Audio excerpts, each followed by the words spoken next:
নূর হালে মোহিত ছিল সেই যে আরশ মুআল্লা ৭০,০০০ বৎসর পরে জিকিরেতে মত্ত রয় জিকিরে খুশি নিরঞ্জন করাইলেন রুহেরই মিলন চৌদিক ঘুরিয়ে শেষে সেজদায় পরিপাত যার নাম মোহর নবুয়াত। তুবারকের ফুল ছিল সে ময়নার গলায় ছিল হার চৌঠেতে সেতারা নবী পঞ্চমে ময়ূর আকার ভাইয়া নবুয়াতের চিহ্ন হলো মাসুকে মিলন এক মনে করিয়া একিন সেজদায় পরিপাত যার নাম মোহর নবুয়াত। ওইখানেতে পঞ্চ সেজদা যখন করিল তা পাক পাঞ্জাতন জাতে আনাস একে একে সৃষ্টি হয় যিনি সকলের নবী নবুয়াত তার কাছে পাবি। হেলাল সরকার কোথায় যাবি ফুরাইলে হায়াত। হ্যাঁ তাই তো এই যে যিনি সকলের নবী এনে কি আর নবুয়াত পাল্লা রইল সকলের নবী মানে বিশ্বের নবী আহারি সকলের নবী এটা আমেরিকাও মানে যিনি সকলের নবী আর যিনি আমার দল নবী আমেরিকা মানে না অন্যান্য দেশে কত জায়গায় মানে না কিন্তু সকলের নবী এটা সবাই মানে যে নবী লাকাত জাকুম রাসুলিন মিন আনফুসিকুম আনফাসের সাথে আসা যাওয়া করতে তাই হায়াতে মানুষ হায়াতুল মুরসালিন নবী তাই তিনি জীবিত আছে। এটা বিশ্ব বইরেই মানুষ জীবজন্তু পশু পাখি যার হায়াত আছে তারা বাইচে আছে শুধু লাকাত জাকুম রাসুলিন মিন আনফুসিকুম রাসূল আমার নবী আনফাসের সাথে আসা যাওয়া করিতেছে।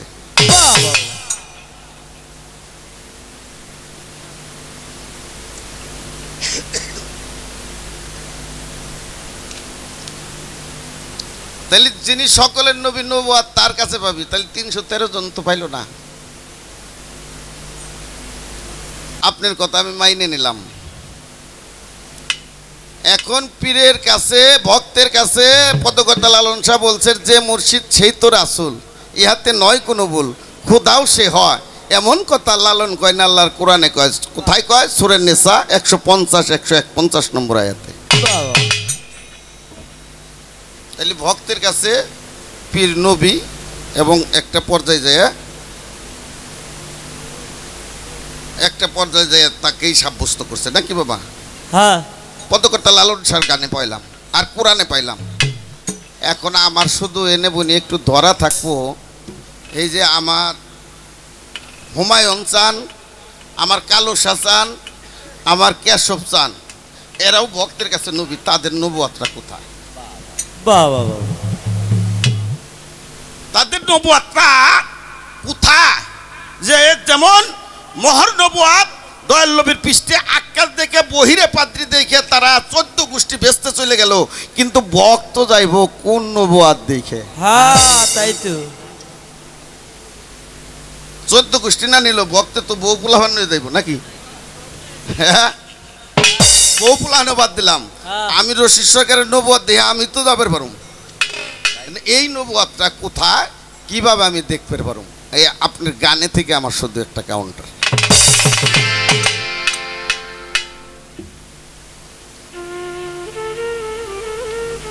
আর একটা কাউন্টার রেখে আমি বাইরে দাম না বেশি দৌড়াদৌড়ি করুম না যেহেতু বোন কি কইল ২.৫ কোটি বৎসর পরে সেজদাতে বিমোহিত নয় আসলে কথাটা ৭০,০০০ বৎসর পরে জিকিরেতে মত্ত রয় জিকিরে খুশি নিরঞ্জন করাইলেন রুহেরই মিলন চৌদিক ঘুরিয়া এসে সেজদায় পরিপাত। আচ্ছা চৌঠাতে সেতারা নবী পঞ্চমে ময়ূর আকার সেতারা মানে কি বাবারা কথা জানেন না।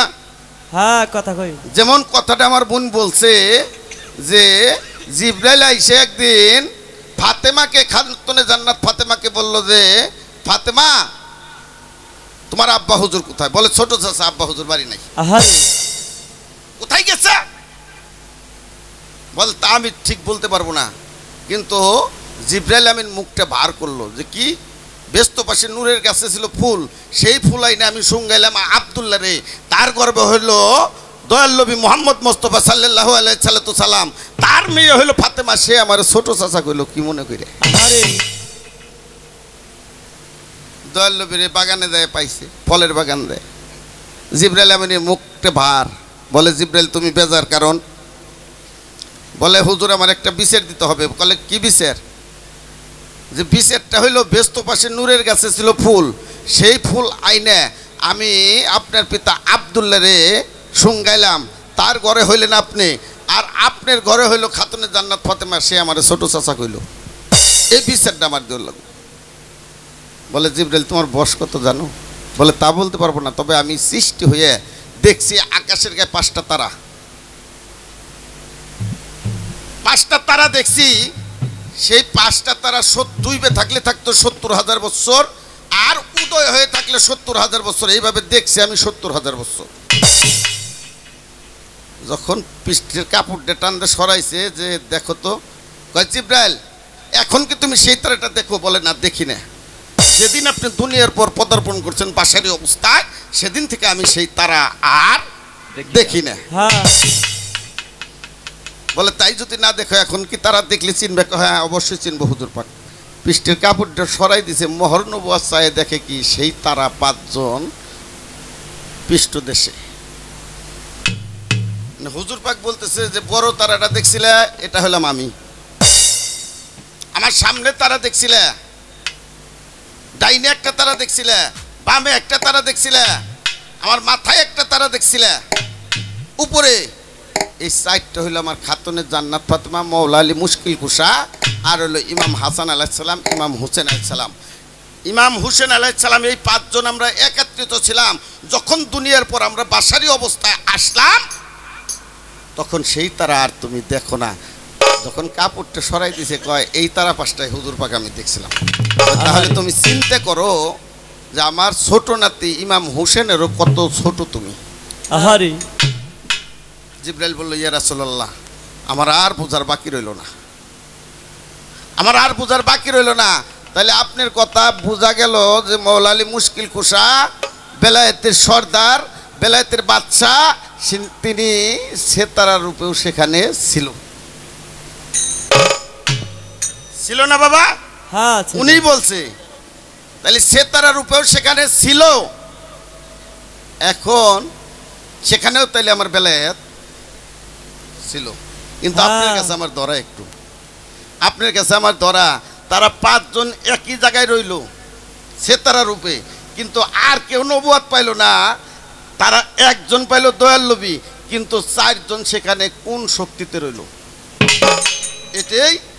এটা যাক ধরলাম না বোন, জব দিলি আরবেন, এটা আমার বেলায়েতি শক্তির জোরে ছিল সেখানে। ধরো গানটা ধরো, আমি একটা গান গাই, বাকি প্রশ্নের জবাব দেওয়ার চেষ্টা করবো। ধন্যবাদ। হ্যাঁ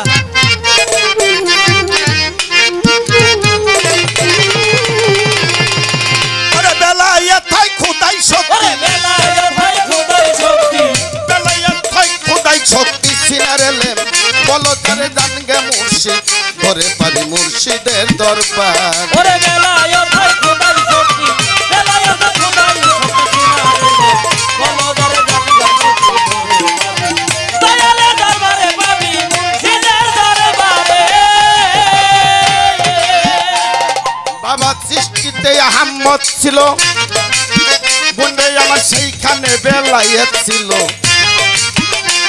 আবার পেশানিতে ঘুরতে ছিল প্রকাশ হবে বলে। ওরে বাবা প্রকাশ হবে বলে, ওরে প্রকাশ হবে বলে। বাদানরে সৃষ্টিতে আহম্মদ ছিল, তোর ওইখানে বেলায়েত ছিল, পেশানিতে ঘুরতে ছিল প্রকাশ হবে বলে। ওরে বাবা প্রকাশ হবে বলে, ওরে প্রকাশ হবে বলে। বাদান আব্দুল্লাহর ঘর আলো কইরা মুহাম্মদ আসিলে, ওরে মুহাম্মদ আসিলে। আরে পাগল মন মন রে, আব্দুল্লাহর ঘর আলো কইরা মুহাম্মদ আসিলে, ওরে মুহাম্মদ আসিলে। আবার মুহাম্মদ মুস্তাফা নামে প্রকাশিল ভবের পরে দাঙ্গা মুর্শিদ ধরে পাবি মুর্শিদের দরবার ওরে বেলায়েতে খোদাই শক্তি বেলায়েতে খোদাই শক্তি সিনারে রে বলো যারে গাঙ্গা মুর্শিদ ধরে পাবি দয়ালের দরবারে পাবি মুর্শিদের দরবারে বাজান বেলায়েতি শক্তির জোরে আর হীরা পর্বতের ভিতরে আবার ধ্যানে ছিল পয়গম্বরে মাওলার দিদারে ওরে ছিল মাওলার দিদারে ছিল মাওলার দিদারে বাজান বেলায়েতি শক্তির জোরে হীরা পর্বতের ভিতরে ধ্যানে ছিল পয়গম্বরে মাওলার দিদারে ওরে ছিল মাওলার দিদারে ছিল মাওলার দিদারে আরে বাজান পবিত্র কোরআনের বাণী মাওলাই নাযিল করে ওরে মাওলা নবী করে পাগল মন রে পবিত্র কোরআনের বাণী মাওলাই নাযিল করে ওরে মাওলা নবী করে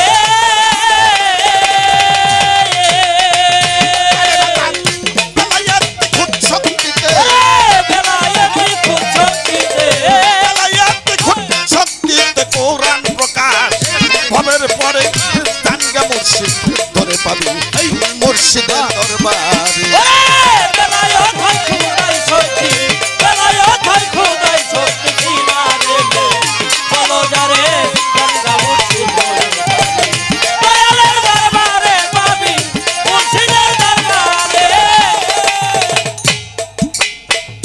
এই, সাধক কি কইল সৃষ্টিতে আহম্মদ ছিল সৃষ্টিতে আহম্মদ ছিল ওইখানে বেলায়েত ছিল হ্যাঁ, ভাই হ্যাঁ। মাইকটা কিন্তু আগের মতো নাই শক্তি লাগতেছে আমার আহারে আগের মতো একটু করেন দাদা আহাত আহাত আলিফ হে দাল আহাত আহারে আহাত কি বাবা আল্লাহ এটা নিরাকার আল্লাহ এই যে আহাত লিখতে কি মিম হরফ আছে রহিম ভাই মিম হরফ আছে না আহাত আলিফ হে দাল আহাত এখানে মিম হরফ নাই মুহাম্মদ মিম হে মিম দাল মুহাম্মদ এখানে আলিফ হরফ নাই তাহলে কি মুহাম্মদ আল্লাহরে ছাড়া আর আল্লাহ কি মুহাম্মদের ছাড়া যেহেতু মুহাম্মদ লিখতে আলিফ হরফ নাই আর আহাত লিখতে মিম হরফ নাই আর এখানে সাধক লিখলো সৃষ্টিতে আহম্মদ ছিল খুব খেয়াল করে লাগবে উনি আহমদ আলিফ হে মিম দাল আহমদ যেখানে মিম হরফ আছে আলিফ হরফ আছে তাই সাধক লাগলে এটা এটা ভঙ্গি বন্ধ করেন এটা যাত্রাকে বেড়ে আসেনি যে ভঙ্গি করুন লাগবো আমাকে উচিত আগে আগে হারবেন না মেশার বাইনা রাখি কি জন্য কবের পেয়েছিলাম ও যেখানে আলিফ সত্তাও আছে মিম সত্তাও আছে তাই বলছে সৃষ্টিতে আহম্মদ ছিল ওইখানে বেলায়েত ছিল পেশানিতে ঘুরতেছিল প্রকাশ হবে বলে বেলায়েতে খুদ শক্তিতে হ্যাঁ পেশানিতে ঘুরতেছিল প্রকাশ হবে বলে মোহাম্মদ মোস্তফা নামে প্রকাশিল ভবের পরে এই যে মোহাম্মদ মোস্তফা নামে নবী আসলো এটা আমার বেলায়েতি শক্তির জোরে আসলো হ্যাঁ আস্তে বেলায়েতি শক্তির জোরে হীরা পর্বতের ভিতরে ধ্যানে ছিল পয়গাম্বরে মওলার দিদারে পবিত্র কোরআনের বাণী আল্লাহ নাজিল করে বেলায়েতি খুদ শক্তিতে কোরআন প্রকাশ করে ভবের পরে। করে বেলায়েত রইল খোদাই শক্তি হাদিস দলিলে খুঁজে পাওয়ার কোনো উপায় নাই তাই পদকর্তা লালন শাহ বলছে এই দুনিয়ার সিনাই সিনাই কি ভেদ নবী দিয়েছে মুর্শিদের ঠাই লও না তুমি সিনার ভেদ যে যে ওরে বেলায়েত হয় খুদাই শক্তি বেলায়েত হয় খুদাই শক্তি সিনারে রে বলো যারে গাঙ্গা মুর্শিদ পাবি দয়ালের দরবারে পাবি মুর্শিদের দরবারে খুদ শক্তি হইল বেলায়াত যেখানে রয় জীবের হায়াত বাদাল যারা হয়া হলে বায়াত তারা জানতে পারে ওরে বাগান তারাই জানতে পারে ওরে তারাই জানতে পারে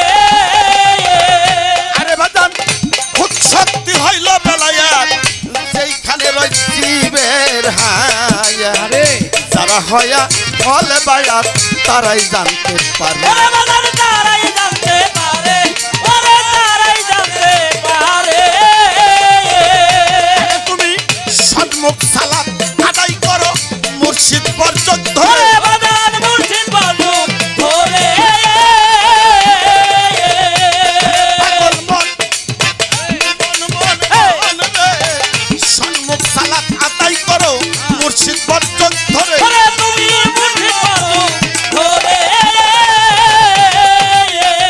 আরে যেমন সূর্য হইতে চাঁদের আলো, সূর্য হইতে চাঁদের আলো, সূর্য হইতে চাঁদের আলো, তুমি নবুয়াত কই আসাল যারে জানগা মুর্শিদ ধরে পাবি মুর্শিদের দরবারে।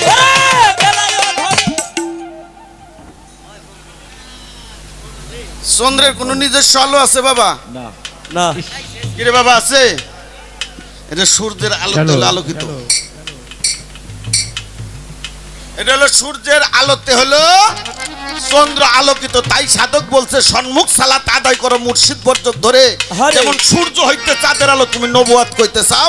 আরে ওরে বেলায় থাই খোদাই শক্তি, বেলায় থাই খোদাই শক্তি নাই। ভালো জানে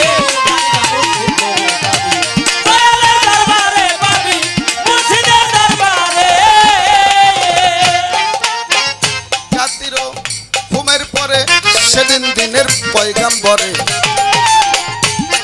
আরে আলীকে লক্ষ্য করে বেলায়াত দেয় তারে। ওরে বাজান বেলায় যাই তারে, ওরে বেলায় যাই তারে। বাজান জাতিরও ঘুমের পরে সেদিন দিনের পয়গাম্বরে আলীকে লক্ষ্য করে বেলায়াত দেয় তারে। ওরে বাজান বেলায় যাই তারে, ওরে বেলায় যাই তারে। মান কুনতুম মাওলা ফাহাজুন আলিউন মাওলা, রাসূল প্রকাশ করে ওরে রাসূল প্রকাশ করে। আমি তার মাওলা আলী তার মাওলা, ওরে আমি তার মাওলা, আমি তার মাওলা। তার মাওলা আলী তার মাওলা। আরে দেওয়ান তোরা বলে দলিল ধরে জানগা মুর্শিদ ধরে পাবি মুর্শিদের বাজারে। ওরে বেলায় থাই খোদাই শক্তি, বেলায় থাই খোদাই শক্তি সিনারে রে। বলো যারে বাজানটা মুর্শিদ ধরে পাবি, দয়ালের দরবারে পাবি।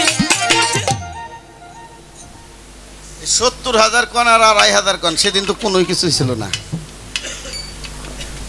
ছিল বাবা? গানটা কি কইলো?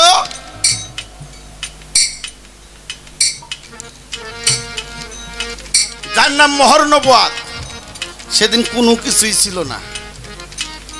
এই তো অনেক 70,000 বা 2.5 কোটি বছর এটা গুলল কিভাবে? এটা কোরআন মোতাবেক আমার একটু জবাব দিয়ে পারবেন? এখন তো রাত দিন 24 ঘন্টা, একদিন 2 দিন 3 দিন 30 দিন 12 মাসে বছর। তখন কোনো কিছুই ছিল না। আসতে বাবা, কোনো কিছুই ছিল না। এই সৃষ্টি জগতে কোনো কিছুই ছিল না। তখন এই 70,000 বা 2.5 কোটি বছর এটা গুণ ছিল কিভাবে? আমার একটু মিলেই দিল। হ্যাঁ হ্যাঁ আহারে। প্রশ্ন করছে মাওলা আলী মুশকিল কুশা কাবা ঘরে আসলেন। আসতে বাবা, খারাপ লাগে বাবা, বোঝা যায় কথা, কথা বোঝা যায়। মাওলা আলী মুশকিল কুশা উনি কাবা ঘরে আসলেন। উনি কেন কাবা ঘরে আইলেন? এই কাবা ঘরের সাথে ওনার সম্পর্কটা কি?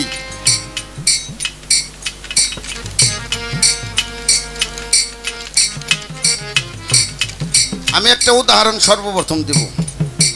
আমার দয়াল রশিদ সরকারের জন্মদিন, ভক্তরা দরবারে সব এটা অনুষ্ঠানের জন্য বাবা আয়োজন করছে। হঠাৎ করে আমার ফোন দিয়ে সাত্তার করে, কি হয়েছে বাবা? তুই চালু করে আইসি, কয় গাড়ির ড্রাইভারের ডাক দে, গাড়িতে উঠ। আর কেউ না, আমি আর আমার দয়াল গাড়ি টান দিল ফরিদপুরের দিকে, ফকির আবুল সরকারের বাড়ি চলে গেল। আহারে। ফকির আবুল সরকার বলতেছে, দয়াল আপনি এখানে আজকে না আপনার জন্মদিন? পোলাপানে করুক গে, আমি আমার বন্ধুরে নাইছি বা আমার যারে ভালো লাগে তার এখানে আইছি। কাবা ঘর মৌলা আলী মুশকিল খুশা আসবে,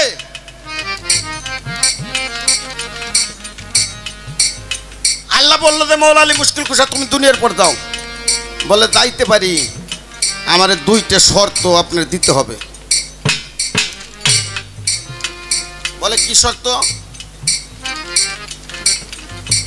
যে আমি দুনিয়ায় যাইতে পারি, দুইটা শর্ত আমার, এই শর্ত দিবেন আমি দুনিয়ার পর্দায় যার কাছে মুড়ি থমু তার সুরত ছাড়া যেন আমি অন্য কোনো সুরত সর্বপ্রথম না দিই। সুবহানাল্লাহ সুবহানাল্লাহ। বলে দিলাম। বলে আর একটা শর্ত আমারে দিতে হবে আল্লাহ।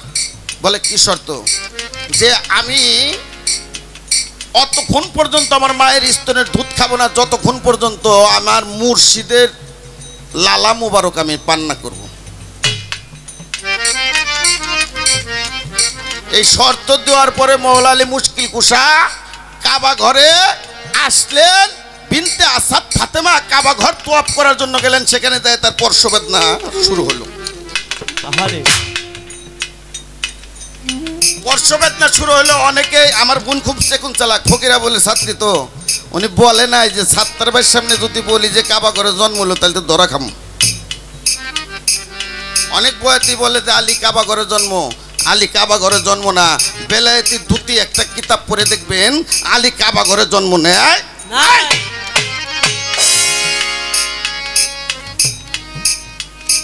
অন্য একটা লোক কাবা ঘরে, আরো একটা লোক কাবা ঘরে ভূমিষ্ঠ হয়েছে। বেলায়েতি দুটি কিতাব পড়ে দেখলাম, তারপরে আরো কিতাব পড়ে দেখলাম অন্য আর একটা লোক, ওই যে আপনি ভাত ছুইলি পরে, চাল ছুইলি পরে ভাত হয়ে গেছে। কাবা ঘরে আসলেন, আল্লাহ বলল যে বিনতে আসাদ ফাতেমা তুমি পিছনের দিকে। বিনতে আসাদ ফাতেমা ফরিয়াদ করলেন যে আমি এখন বারেলাহি কোথায় যাব। গাইবী ভাবে আওয়াজ পেলেন, মা তুমি পিছনের দিকে তাকাও। যখন পিছনের দিকে তাকাইলেন দেখে কাবা ঘরটায় দুই ভাগ হয়ে গেছে। বলেন সুবহানাল্লাহ। কাবা ঘরটা দুই ভাগ হয়ে গেছে। বলে বিনতে আসাদ ফাতেমা, ফাতেমা তুমি কাবা ঘরের ভিতরে ঢুকো। ঢুকে গেলেন, কাবা ঘরটা আবার যেমনি ছিল তেমনি হয়ে গেল। আমার দয়াল নবী ছিলেন ইয়েমেনে, সেখান থেকে কলেমার দাওয়াত দিয়ে আসছে সমস্ত সাহাবারা। লোকজন যায় বলছে হুজুর 3 দিন পর্যন্ত, আজ 3 দিন গত হয়ে যায় কাবা ঘরের দরজা খুলে না। আরে আমার দয়াল নবী গেছে, দেখে কি কাবা ঘরের দরজা খুইলে বিনতে আসাদ ফাতেমা তার চাচি একটা শিশু বাচ্চা কোলে করে নিয়ে হাইটে যায়। হ্যাঁ হ্যাঁ। যাই বলছে আম্মা আমার নাকি ভাই হইছে। বলে বাবা হইছে, না হওয়াটাই ভালো ছিল। আরে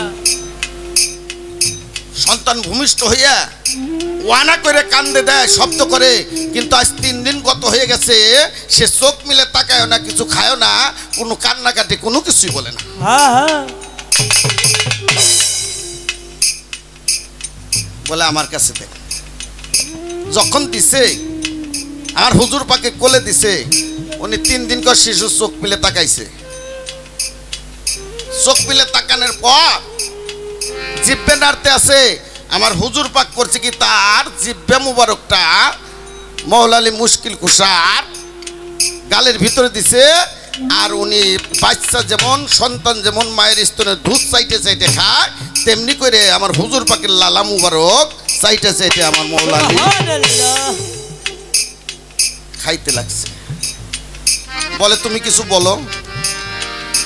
3 দিন পর শিশু বলে আমি কি বলবো। বলে তুমি যা ইচ্ছে তাই বলো।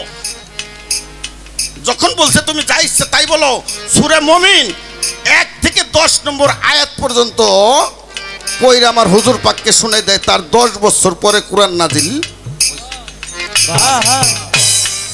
বেলায়েতি শক্তি, বেলায়েতি শক্তি ছাড়া হযরত আলী মৌলা আলী মুশকিল কুশা সূরা মুমিনের 1 থেকে 10 নম্বর আয়াত পর্যন্ত পড়ে শোনাইতে পারতো না। তার 10 বছর পরে হিরে গারে জাবালে নূরে হীরা পর্বতের ভিতরে আল্লাহ কোরআন নাজিল করে বা কোরআন প্রকাশ করে। বাহ বাহ বাহ, হ্যাঁ এখন ওনার প্রশ্ন যে কাবা ঘরের সাথে ওনার সম্পর্ক কি? ভক্তের মনের বাসনা পূর্ণ করাই হলো গুরুর কাম। হ্যাঁ বাহ ভক্তের মনের ইচ্ছা পূরণ করাই হলো গুরুর কাম। কাবা ঘর ফরিয়াদ করছিল যে পারে লাহিরে আমি অতদিনে ধন্য হব যদি তোমার মৌলা আলী মুশকিল খুশা শেরে আলী শেরে খোদা আমার ভিতরে পদার্পণ করে, আর পদধূলিতে আমি কাবা ঘর ধন্য হয়ে যাব। সুবহানাল্লাহ। গেল আপনার সে কথা, এটা দাও।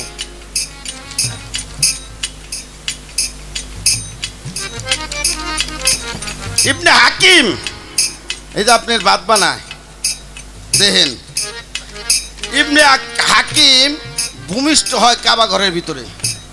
দলিল তার বেলায়েতে দুটি, দলিল তার সিয়ারু আলামিন নুবালা 3 পৃষ্ঠা 46 নং হাদিস, আনসাফুল আশরাফ 9 পৃষ্ঠা 454 নম্বর হাদিস, আল বিদায়াহা 8 পৃষ্ঠা 68 নম্বর হাদিস। এই ইবনে হাকিম কাবা ঘরে আসেন, উনি কাবা ঘরে ভূমিষ্ঠ হন, কুরাইশ বংশের ছিলেন উনি এই আলী আসবে এই কাবা ঘরে এই সংবাদটা যখন শুনলো তখন ওনার স্ত্রী ভাত জাল দিতেছিল, আর উনি যায় এই সংবাদটা বলতে লাগলো ভাত জাল দিতেছে কিন্তু ভাত আর ফুটে না। আহারে আর ইবনে হাকিম বলল কি হয়েছে, তোমার কি ভাত সেদ্ধ করা হয় নাই?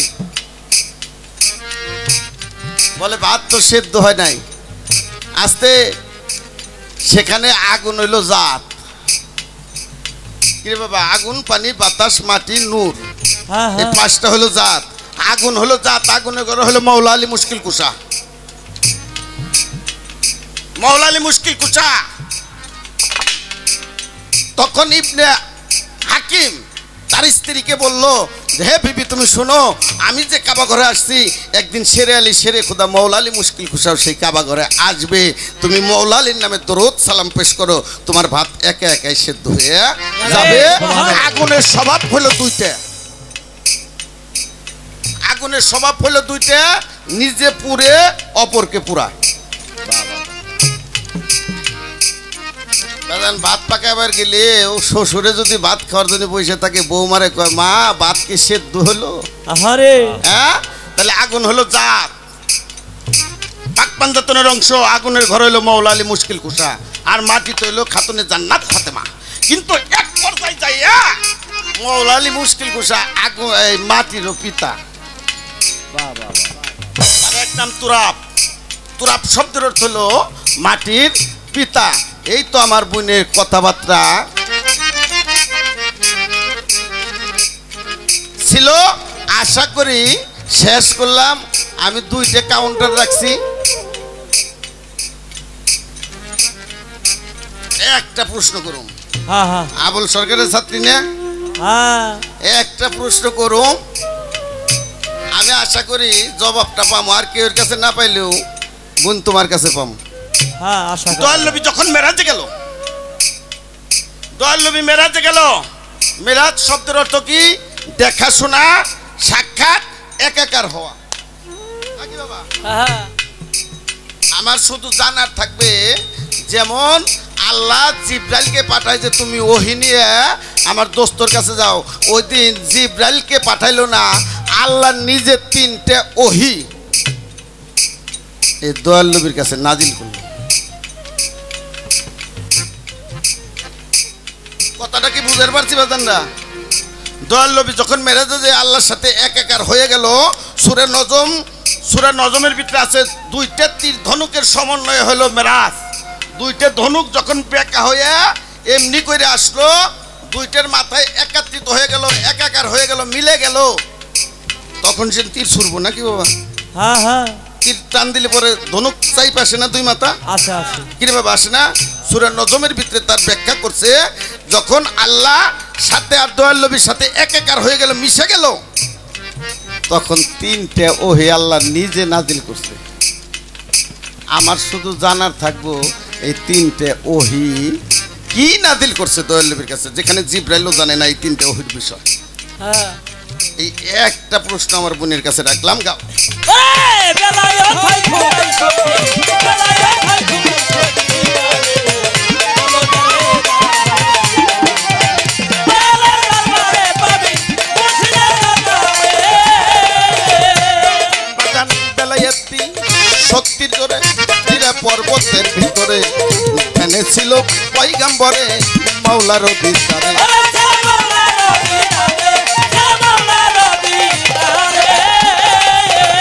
আরে বাজান পবিত্র কোরআনের বাণী মাওলায় নাযিল করে।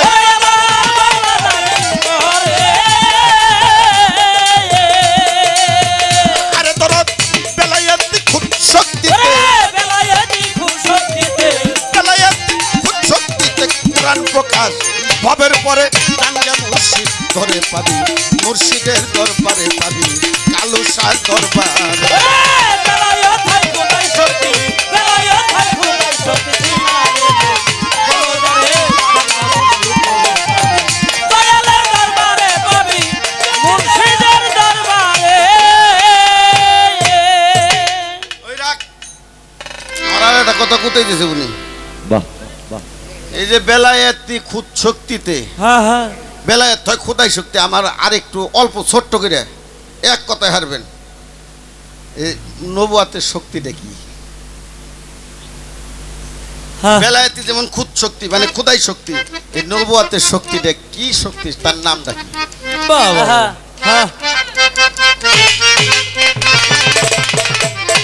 বাবা আমার বাউলাজির রবুবিয়াত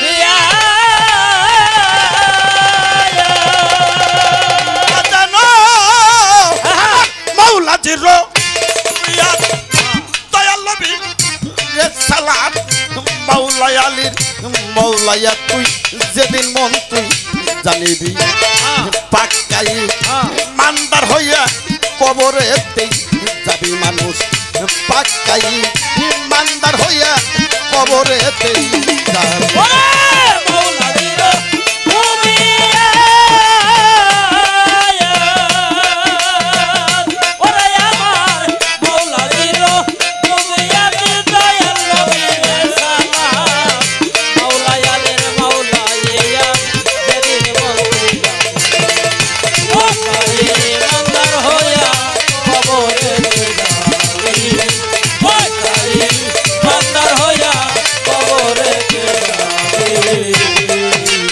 দিহে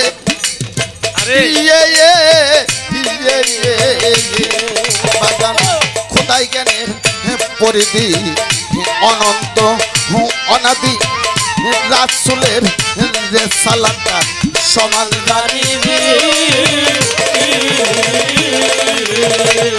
আরে বাজান খোদাই জ্ঞানের পরিধি অনন্ত অনাদি, রাসূলের রিসালাতটা সমান জানিবি। আরে আমার মাওলাই আলীর মাওলাইয়া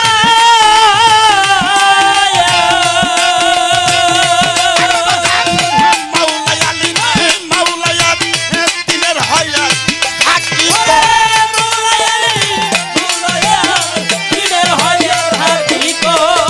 মাওলাই আলীর মাওলাইয়া দিনের হইয়া হাকিকত, হইলেন নবীজির উম্মত অবশ্যই জানিবি, পাক্কাই মানদার হইয়া কবরেতে যাবি বাজান, পাক্কাই মানদার হইয়া কবরেতে যাবি।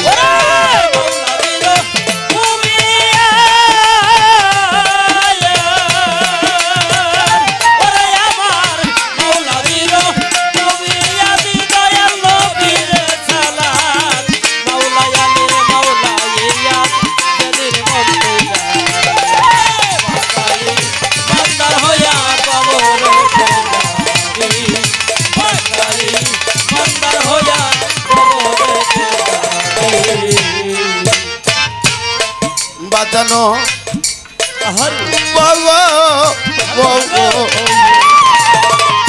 আরে সেই রবুবিয়া তেরি ধার হইলা দিল পরওয়ার মেররা দে হইল দিদার আল্লাহ আর নবী আর সেই নবী এক তেরি ধার হইলা দিল পরওয়ার মেররা দে হইল রে দিদার আল্লাহ আর নবী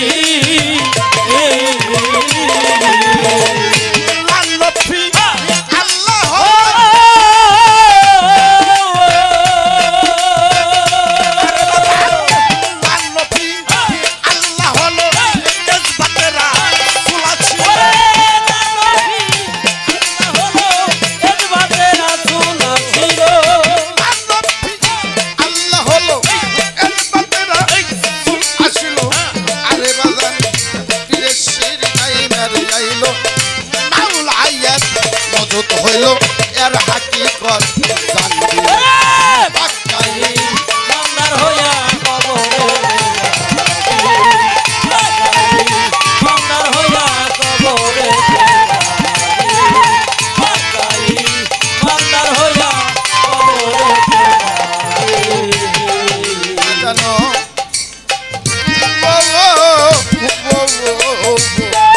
আরে ঈদে গাদিন যেদিন হয় নিগুর ভাবের হয় উদয় আরে বাজার বাতুনের তার খুইলারে দিল দয়ালো নবী আরে বাজান ঈদে গাদিন যেদিন হয় নিগুর ভাবের হয় উদয় বাতুনের তার খুইলা দিল দয়ালো নবী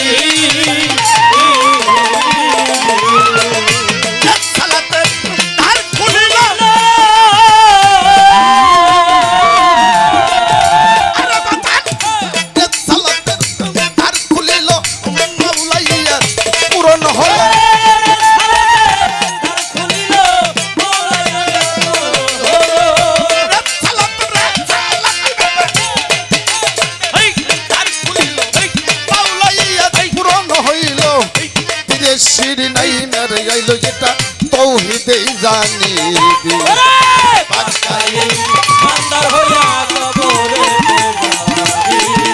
বাক্কাই বান্দার হইয়া কবরে আরে রশিদ বলে মুসলমান আল্লাহ রাসূলের শান তিনটেই জানিয়ারে সমান ইবাদত করবি আরে বাজান রশিদ বলে মুসলমান বাজান আল্লাহ আলী নবী শান তিনটেই জানিয়ারে সমান ইবাদত করবি আরে বাজান এই তিন সিঁড়ি হইলে পা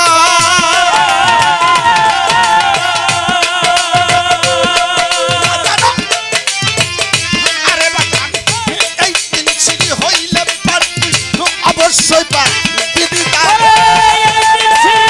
হইলে পার অবশ্যই পাবি দিদার একদিন সিঁড়ি হইলে পার অবশ্যই পাবি দিদার খুলিয়ে জান্নাতের দ্বার লামু কামে রবি পাক্কাই ইমানদার হইয়া কবরে যাবি মানুষ পাক্কাই ইমানদার হইয়া কবরে